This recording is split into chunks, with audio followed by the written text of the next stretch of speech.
Friends, ನಾನು ನಿಮ್ಮ ತಾರಾಲೋಕಕ್ಕೆ ಸ್ವಾಗತ. ಇವತ್ತು ಒಂದು ಸಿಂಪಲ್ ಆಗಿ ವಡೆ ಮತ್ತು ಪಾಯಸ ಮಾಡೋದನ್ನ, ಕ್ವಿಕ್ ಆಗಿ ವಡೆ ಮತ್ತು ಪಾಯಸ ಮಾಡೋದನ್ನ ಹೇಳ್ಕೊಡ್ತೀನಿ. ಹಾಗೆ ಕ್ವಿಕ್ ಅಂದ ತಕ್ಷಣ ನಾವು ಕಾಳುಗಳನ್ನ 3 ಅವರ್ 4 ಅವರ್ ನೆನೆ ಹಾಕ್ಲೇಬೇಕು. ಅದು ನೆಂದ ಮೇಲೆ ಹೇಗೆ ಕ್ವಿಕ್ ಆಗಿ ಮಾಡೋದು ಅಂತ ನಾನು ತೋರಿಸ್ಕೊಡ್ತೀನಿ. ಖಂಡಿತವಾಗ್ಲೂ ಈ ವಿಡಿಯೋವನ್ನು ನಿಮಗೆ ಇಷ್ಟ ಆದರೆ ಲೈಕ್ ಮತ್ತು ಶೇರ್ ಮತ್ತು ಸಬ್ಸ್ಕ್ರೈಬ್ ಮಾಡಿ. ಹಾಗೆ ಪಕ್ಕದಲ್ಲಿರುವ ಬೆಲ್ ಐಕನ್ ಅನ್ನು ಪ್ರೆಸ್ ಮಾಡಿ. ಓಕೆ, ಬನ್ನಿ. ಈಗ ಮೊದಲಿಗೆ ನಾನು ಕಾಳನ್ನ ಆಗಲೇ ನೆನೆಯಾಕಿಟ್ಟಿದ್ದೀನಿ. ನೆನೆಯಾಕಿಟ್ಟು 2 ಅವರ್ಸ್ ಆಗಿದೆ.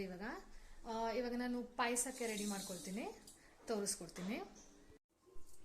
ಓಕೆ ಫ್ರೆಂಡ್ಸ್, ನಾನಿವಾಗ ಈ ಗ್ಲಾಸಲ್ಲಿ 1 ಗ್ಲಾಸ್ ಕಾಳನ್ನು ತಗೊಳ್ತೀನಿ. ಹೆಸರುಬೇಳೆ 1 ಗ್ಲಾಸ್ ಮಾತ್ರ ಹಾಕೊಳ್ತಾ ಇದ್ದೀನಿ ನಾನು. ಸದ್ಯಕ್ಕೆ ಇದು 1 ಟೈಮ್ಗೆ ಆಗುತ್ತೆ, ಸಾಕು. ಓಕೆ ಫ್ರೆಂಡ್ಸ್, ಇದನ್ನ ಫಸ್ಟು 2 ಸಾರಿ ಚೆನ್ನಾಗಿ ತೊಳ್ಕೊಬೇಕಾಗತ್ತೆ. ತೊಳ್ಕೊಂಡು ಆಮೇಲೆ ಬೇಯ್ಲಿಕ್ಕೆ ಇಡಬೇಕಾಗತ್ತೆ. ಇದು 10 ಮಿನಿಟ್ಸ್, ಒಂದು 15 ಮಿನಿಟ್ಸಲ್ಲಿ ಬೆಂದೋಗುತ್ತೆ. ನಾನು ಕಾಳು ಕೂಡ ಸ್ವಲ್ಪ ತೊಗೊಂಡಿರೋದ್ರಿಂದ. ಓಕೆ ಫ್ರೆಂಡ್ಸ್, ಇದು ವಾಶ್ ಆಗಿದೆ. ವಾಶ್ ಆದಮೇಲೆ ನಾನು ಇದನ್ನು ಬೇಯಕ್ಕೆ ಇಟ್ಕೊಳ್ತಾ ಇದ್ದೀನಿ. ನೋಡಿ, ನೀರು ಹಾಕಿದ್ದೀನಿ. 1 ಗ್ಲಾಸ್ ಬೇಳೆಗೆ 4ರಷ್ಟು ನೀರನ್ನು ಹಾಕಿ ಇಟ್ಟಿದ್ದೀನಿ. ಇದು ಬೇಯೋಷ್ಟಲ್ಲಿ ನಾವು ಕಾಯಿ ಮತ್ತು ಕಾಯಿನ ರುಬ್ಬಿಟ್ಕೊಳ್ಳೋಣ ಸ್ವಲ್ಪ. ಹಾಗೆ ಬೆಲ್ಲವನ್ನು ಕುಟ್ಟಿ ಇಟ್ಕೊಳ್ಳೋಣ. ಓಕೆ ಫ್ರೆಂಡ್ಸ್, ನಾನಿಲ್ಲಿ ಬಕೆಟ್ ಬೆಲ್ಲವನ್ನು ತರಿಸ್ಕೊಂಡಿದ್ದೀನಿ. ಮೋಸ್ಟ್ ಆಫ್ ದ ಟೈಮ್ ಇದೆ ತರಿಸ್ಕೊಳ್ಳೋದು.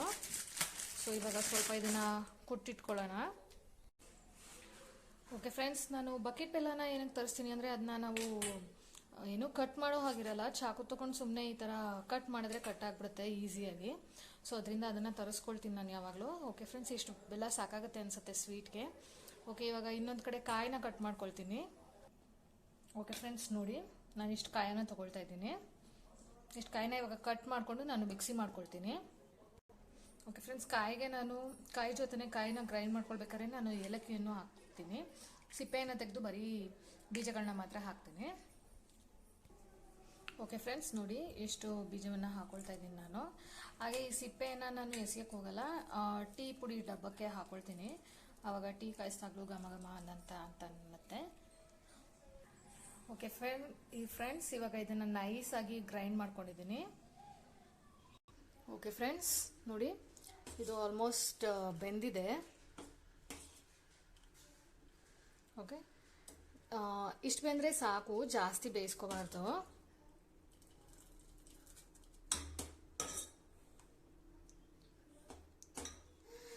ಆ್ಯಕ್ಚುಲಿ ನಮ್ಮ ಮನೇಲಿ ಇವತ್ತು ಸಂಡೇ ಆಗಿರೋದ್ರಿಂದ, ನಾನ್ ವೆಜ್ ಇಲ್ಲದೆ ಇರೋದ್ರಿಂದ ಈ ಥರ ಏನಾದರೂ ಐಟಮ್ಸ್ ಮಾಡ್ತಾ ಇರ್ತೀವಿ. ಸೊ ಅದರಿಂದ ಇವತ್ತು ಇದೇ ವಿಡಿಯೋ ಮಾಡೋಣ ಅಂತ ಅಂದ್ಕೊಂಡೆ. ಒಗ್ಗರಣೆಗೆ ಪಕ್ಕದಲ್ಲಿ ಬಾಣಲಿನ ಇಟ್ಕೊಂಡಿದ್ದೀನಿ. ಸ್ವಲ್ಪ ಎಣ್ಣೆ ಹಾಕ್ಕೊಂಡಿದ್ದೀನಿ ಫ್ರೆಂಡ್ಸ್. ದ್ರಾಕ್ಷಿ, ಗೋಡಂಬಿ ಹಾಗೆ ಬಾದಾಮಿನ ಸ್ವಲ್ಪ ಕರಿಯೋಕ್ಕೆ. ನಾನು ಇದು ಕಾಳು ಬೆಂದಿರೋದ್ರಿಂದ ನಾನು ಆಫ್ ಮಾಡಿಬಿಟ್ಟೆ. ಕಾಯಿ, ಬೆಲ್ಲ ಅದೆಲ್ಲ ಆದಮೇಲೆ, ಇದು ರೆಡಿ ಆದಮೇಲೆ ಹಾಕೊಳ್ತೀನಿ ಮತ್ತೆ. ಓಕೆ, ಇವಾಗ ಇದು ಎಣ್ಣೆ ಕಾಯ್ತಾ ಇದೆ.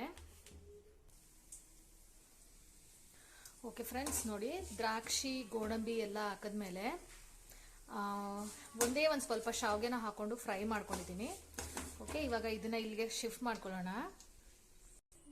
ಓಕೆ ಫ್ರೆಂಡ್ಸ್, ಆ ಒಗ್ಗರಣೆಯನ್ನು ನಾನು ಇದಕ್ಕೆ ಹಾಕೊಂಡಿದ್ದೀನಿ. ಹಾಗೆ ನಾನು ಕಾಯಿನ ಏನು ರುಬ್ಬಿಟ್ಕೊಂಡಿದ್ದೆ ಅದನ್ನು ಸಹ ನಾನು ಹಾಕೊಳ್ತಾ ಇದ್ದೀನಿ.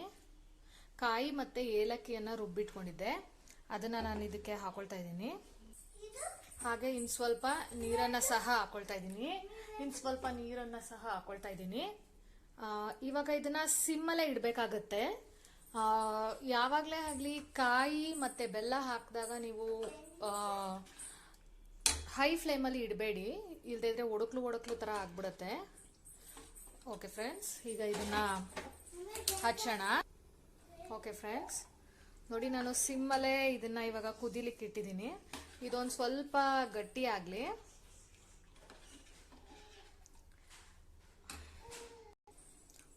ಓಕೆ ಫ್ರೆಂಡ್ಸ್, ಇದು ಸಿಮ್ಮಲ್ಲಿ ಕುದಿಯೋಷ್ಟರಲ್ಲಿ ನಾನು ವಡೆಗೆ ರೆಡಿ ಮಾಡ್ಕೊಳ್ತೀನಿ. ಈರುಳ್ಳಿ ಎಲ್ಲ ಕಟ್ ಮಾಡಿಕೊಂಡು ಅದನ್ನು ತೋರಿಸ್ತೀನಿ. ಓಕೆ ಫ್ರೆಂಡ್ಸ್, ಈಗ ಇದು ಕುದೀತಾ ಇದೆ. ಹಾಗೆ ಶಾವಿಗೆನೂ ಹಾಕಿದ್ದೀವಲ್ಲ, ಅದು ಎಲ್ಲ ಬೆಂದಿದೆ, ಕಾಳು ಬೆಂದಿದೆ. ಸೊ ಇವಾಗ ನಾನು ಆಫ್ ಮಾಡಿಬಿಡ್ತೀನಿ. ಆಫ್ ಮಾಡಿದ ಮೇಲೆ ನಾನು ಬೆಲ್ಲವನ್ನು ಹಾಕ್ತೀನಿ. ಆ ಬಿಸಿಗೇನೆ ಬೆಲ್ಲ ಮೆಲ್ಟ್ ಆಗುತ್ತೆ. ಆ ಬಿಸಿಗೇನೆ ಬೆಲ್ಲ ಮೆಲ್ಟ್ ಆಗುತ್ತೆ. ಇದು ಹಾಕಿದ ಮೇಲೆ ನೀವು ಯಾವುದೇ ರೀತಿಯಾದ ಸ್ಟವ್ ಹಚ್ಚಿದ್ರೂ ಸಿಮ್ಮಲ್ಲಿಡಿ, ಅವಾಗ ಅದು ಬೇಯುತ್ತೆ. ಇಲ್ಲದಿದ್ರೆ ಏನಾಗುತ್ತೆ, ಒಡಕ್ಲು ಆಗುತ್ತೆ. ಅದರಿಂದ ನೀವು ಓಕೆ ಹಿಂಗೆ ಮಾಡಿ. ಓಕೆ ಫ್ರೆಂಡ್ಸ್, ನೋಡಿ ಇದನ್ನು ಒಂದು ಸಾರಿ ಮಿಕ್ಸ್ ಮಾಡಿ ಪ್ಲೇಟ್ ಮುಚ್ಚಿ ಇಟ್ಬಿಡ್ತೀನಿ. ನಾವು ವಡೆಗೆ ರೆಡಿ ಮಾಡಿಕೊಂಡು ವಡೆ ಸುಡೋಷ್ಟರಲ್ಲಿ ಇದು ಬೆಲ್ಲ ಕರಗಿರುತ್ತೆ. ಆಮೇಲೆ ಸ್ವೀಟ್ ನೋಡಿಕೊಂಡು ಬೆಲ್ಲ ಬೇಕು ಅಂದರೆ ಮತ್ತೆ ಬೇಕಾದ್ರೆ ಹಾಕೊಳ್ಳಿ. ಇವಾಗ ಇದು ಪಾಯಸ ರೆಡಿಯಾಗಿದೆ. ಓಕೆ ಫ್ರೆಂಡ್ಸ್, ನೋಡಿ ನಾನು ಇದೆಲ್ಲ ಕಟ್ ಮಾಡಿ ಇಟ್ಕೊಂಡಿದ್ದೀನಿ. ಈರುಳ್ಳಿ, ಹಸಿರು ಮೆಣಸಿನ್ಕಾಯಿ, ಸಬ್ಬಕ್ಕಿ ಸೊಪ್ಪು. ಈ ಸಬ್ಬಕ್ಕಿ ಸೊಪ್ಪನ್ನ ಇವಾಗ ನೋಡಿದ್ರಿಂದನೇ ನನಗೆ ವಡೆ ಮಾಡಬೇಕು ಅಂತ ಅನಿಸಿದ್ದು. ಆಮೇಲೆ ಸ್ವಲ್ಪ ಕೊತ್ತಂಬರಿ ಸೊಪ್ಪು, ಸ್ವಲ್ಪ ಬೆಳ್ಳುಳ್ಳಿಯನ್ನು ಜಜ್ಜಿ ಇಟ್ಕೊಂಡಿದ್ದೀನಿ. ಹಾಗೆ ಇವಾಗ ಕಾಳು ನೆಂದಿದೆ, ಇದನ್ನು ಗ್ರೈಂಡ್ ಮಾಡ್ಕೊಳ್ತೀನಿ ಮಿಕ್ಸಿಯಲ್ಲೇ. ಸ್ವಲ್ಪ ತರ್ತರಿಯಾಗಿ ಗ್ರೈಂಡ್ ಮಾಡ್ಕೊಳ್ತೀನಿ. ಓಕೆ ಫ್ರೆಂಡ್ಸ್, ನೋಡಿ ಕಾಳುಗಳನ್ನ ಈ ಥರ ತರ್ತರಿಯಾಗಿ ಸ್ವಲ್ಪ ರುಬ್ಬಿಟ್ಕೊಂಡಿದ್ದೀನಿ. ಸೊ ಇವಾಗ ಇದಕ್ಕೆ ನಾವೇನೇನು ಕಟ್ ಮಾಡ್ಕೊಂಡಿದ್ವಿ ಅದನ್ನೆಲ್ಲ ಮಿಕ್ಸ್ ಮಾಡ್ಕೋಬೇಕು. ಓಕೆ ಫ್ರೆಂಡ್ಸ್, ನೋಡಿ ಇವಾಗ ಇದನ್ನು ಮಿಕ್ಸ್ ಮಾಡ್ಕೊಳ್ತೀನಿ. ಹಾಗೆ ನಾನು ಎಣ್ಣೆ ಕಾಯಕ್ಕೆ ಇಟ್ಟಿದ್ದೀನಿ. ಒಬ್ಬೊಬ್ರು ಏನು ಮಾಡ್ತಾರೆ, ಈರುಳ್ಳಿ ಹಾಕಿದ್ಮೇಲೆ ಈರುಳ್ಳಿನೂ ಸಹ ರುಬ್ಕೊಳ್ತಾರೆ. ಆದರೆ ನನಗೆ ಅದು ಅಷ್ಟು ಇಷ್ಟ ಆಗಲ್ಲ.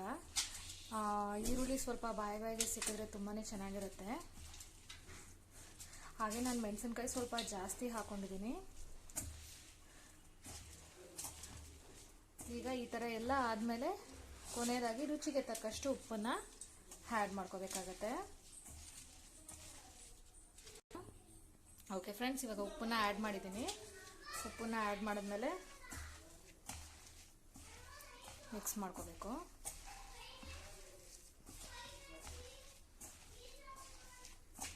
ಎಣ್ಣೆ ಕಾಯ್ತಾ ಇದೆ ಇಲ್ಲಿ.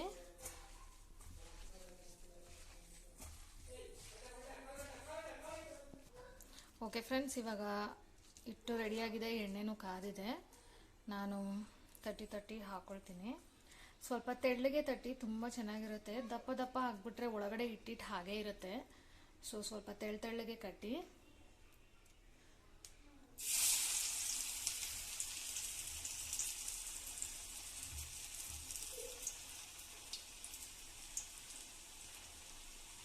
ಸ್ವಲ್ಪ ಸಿಮ್ ಮಾಡ್ಕೊಂಡು ಹಾಕಿ, ಆಮೇಲೆ ಮತ್ತೆ ಫ್ಲೇಮ್ನ ಜಾಸ್ತಿ ಮಾಡ್ಕೊಳ್ಳಿ. ಆವಾಗ ಬೇಗ ಬೇಯುತ್ತೆ.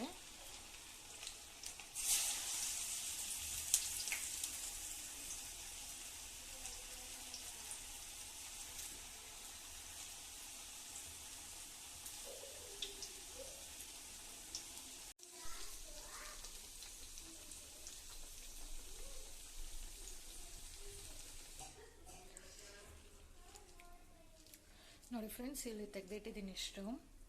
ಈಗ ಮತ್ತೆ ಇನ್ನೊಂದು ಉಬ್ಬೆ ಹಾಕ್ತಾ ಇದ್ದೀನಿ. ಓಕೆ ಫ್ರೆಂಡ್ಸ್, ಸಿಂಪಲ್ ಆಗಿ ವಡೆ ಮತ್ತು ಪಾಯಸ ರೆಡಿಯಾಗಿದೆ ನೋಡಿ. ಓಕೆ ಫ್ರೆಂಡ್ಸ್, ಈ ದಿನದ ನಿಮಗೆ ವಿಡಿಯೋ ಇಷ್ಟ ಆಗಿದ್ದಲ್ಲಿ ಲೈಕ್ ಮತ್ತು ಶೇರ್ ಮತ್ತು ಸಬ್ಸ್ಕ್ರೈಬ್ ಮಾಡಿ. ಹಾಗೆ ಪಕ್ಕದಲ್ಲಿರುವ ಬೆಲ್ ಐಕನ್ ಅನ್ನು ಪ್ರೆಸ್ ಮಾಡಿ. Thank you.